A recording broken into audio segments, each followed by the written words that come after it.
Alright, this is for the Groenewald channel and everything there. As you know, Louis Bokkie was in the military, number one, and he was on the protection detail, the MPs, like the military police. So he was on the protection detail for Pik Botha, one of the presidents of South Africa, and they were at a function. And my dad just took off his gloves and all of that. So I just want to explain to you how that function works. When it's a special function, these guys have got this leather straps going over and all of that stuff. They tie it down at the bottom like a belt, hook and loop it, and then it's loose there.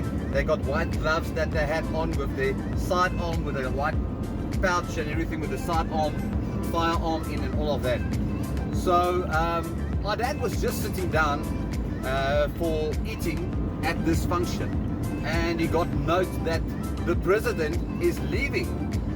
So he decided, listen here, he's not going to wait for all the guys to finish eating. He's running because this guy cannot drive without an escort. So he decided, listen here, he's getting on the motorbike, and he's riding this motorbike like crazy now. What? Okay, and that was a big BMW motorbike.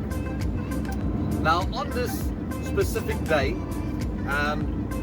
he was driving in front, he was stopping the cars and all of that, and all that we can remember from this little story was that he was basically the only guy for a long time escorting and closing off the robots so that the president can drive through. And he says that thing was tapping him the whole time here on the face, that little strap that was around his head for his helmet. And and then he got to one point where he got to a turn, and there was a VW bug, we call it like a Volkswagen Beetle, the VW Beetle, and he kicked that thing.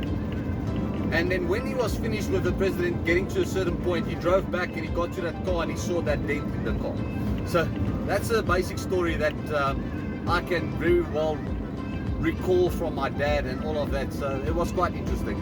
And once he stopped on the other side, the president came out and greeted his hand and said, well done for you.